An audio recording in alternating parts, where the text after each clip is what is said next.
કચ્છના ભુજમાં અસામાજિક શખ્સોનો આતંક અને જીકે જનરલ હોસ્પિટલમાં દર્દી પર હુમલાની ઘટના બની. દર્દીને બચાવવા જતા સુરક્ષાકર્મી પર પણ હુમલો કરવામાં આવ્યો. અંગત અદાવતમાં હુમલો કર્યાની આશંકા સેવાઈ રહી છે અને હુમલાની સમગ્ર ઘટના સીસીટીવી કેમેરામાં કેદ થઈ છે. તો અમે આપને ભુજની જીકે જનરલ હોસ્પિટલના સીસીટીવી ફૂટેજ બતાવી રહ્યા છીએ કે જેમાં અંગત અદાવતમાં હુમલો કરવામાં આવ્યો.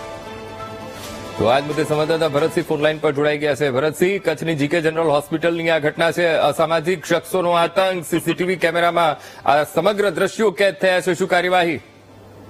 અંકુર, ભુજ સ્થિત અદાણી સંચાલિત ભુજ જનરલ હોસ્પિટલમાં આજરોજ બપોરે ઘટના ઘટી હતી, જેમાં કેટલાક અસામાજિક તત્વોએ હોસ્પિટલમાં દવા સારવાર માટે આવેલા એક દર્દી પર હિંસારી હુમલો કર્યો હતો. હુમલાના જે દ્રશ્યો છે તે હોસ્પિટલના પરિસરમાં લાગેલા કેમેરામાં કેદ થયા છે. સમગ્ર ઘટનાની અંદર જે દર્દી કેસ કાઉન્ટર પર કેસ પેપર કઢાવી રહ્યો હતો ત્યારે અન્ય એક દર્દીને સાથે લાવેલા બે જેટલા અસામાજિક તત્વોએ જે અન્ય એક દર્દી પર હિંસારી હુમલો કર્યો હતો. તીક્ષ્ણ હથિયાર શરીરના ઘા ઝીકી અને આરોપી પર હુમલો કરવામાં આવ્યો હતો, પરંતુ ક્યાંક ક્યાંક સમય સૂચકતા વાપરી હોસ્પિટલના સિક્યોરિટી ગાર્ડ વચ્ચે પડ્યા હતા અને તેમણે જે હુમલાખોરો છે તેમને અલગ પકડી અને તેમની પાસેથી જે છરી જેવું હથિયાર હતું તે ઝૂંટવી લઈ તેમને દૂર કર્યા હતા. એટલે એક તબક્કે જયારે તીક્ષ્ણ હથિયારથી ઘા ઝીકાતા જે ફરિયાદી છે તે ક્યાંક ને ક્યાંક લોહીલું આમ થયો હતો, પરંતુ જે રીતે સિક્યોરિટી ગાર્ડે જે છૂટા કરતા ત્યાંથી જે આરોપીઓ છે તેને પકડી પાડતા ક્યાંક ને લોહિયાળ જંગ અટક્યો હતો. પરંતુ જે રીતે અસામાજિક તત્વોએ દર્દી પર હુમલો કર્યો હતો ક્યાંક ને ક્યાંક જે રીતે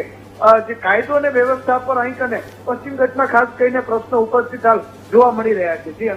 જી બિલકુલ ભરતસિંહ, સમગ્ર માહિતી સાથે જોડાવા બદલ આપનો આભાર.